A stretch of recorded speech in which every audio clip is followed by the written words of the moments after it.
I mean, I think that's one of the things that if we looked at the Met report last week, that's one of the things that came out, that actually report after report points to systemic failure, systemic issues, systemic institutional racism, institutional homophobia.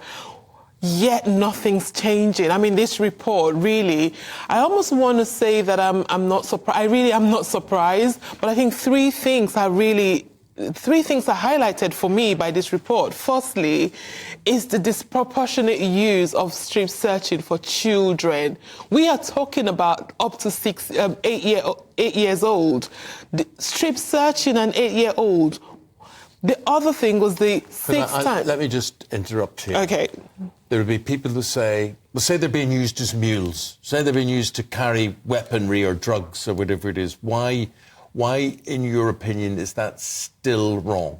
It is wrong because the context tells us, firstly, about the lack of safeguarding. The context tells us of the lack of dignity and respect.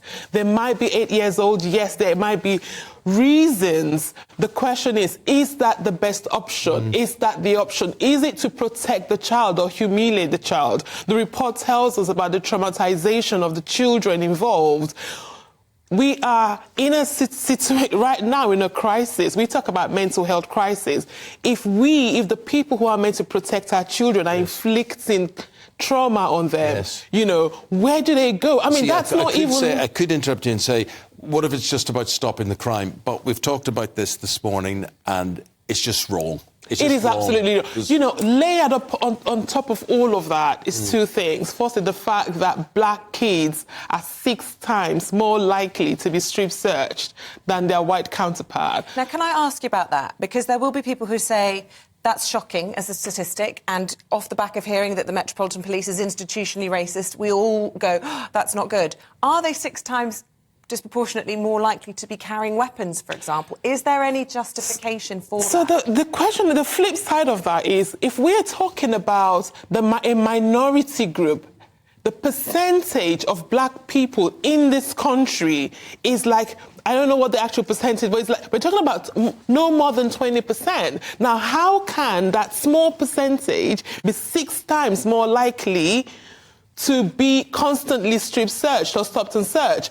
I think we have to look at this in a wider context. There is no justification. The only justification is where there is institutional racism. I cannot point to any other reason. Now, let's take the case of this whole report came on the back of Child Q. It's that whole dehumanization. And to remind people about Child Q, this is a 16-year-old girl. 15-year-old at the time. I'm not sure how old she is now. She was strip searched. She was asked to remove her sanitary towel. Yeah. There was an outcry, rightly so. And this exposed this culture where children were being stripped.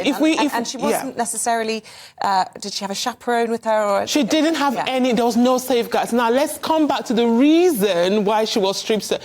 Someone said they smelled cannabis. She was in her periods. I mean, how humiliating. I mean, this is why when we talk about I can justify anything.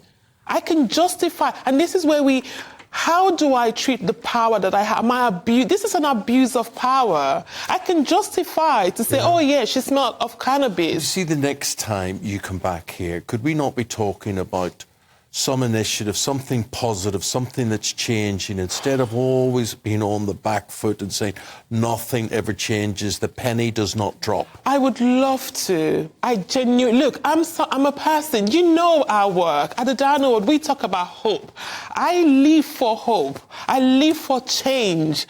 I would love to. When I see report after report, in 1999, there was a Macpherson report that said the Met Police is institutional racist. Nothing changes. There's a report that came out last week, said the same thing. The Met Commissioner says, well, I accept the report, but I'm not accepting the label because it's political.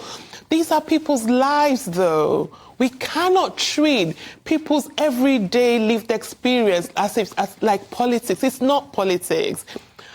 Until we come to the fact that there is a problem, we have a problem, we have a systemic, endemic problem. Until we actually say, yeah, we agree with this, let's begin to...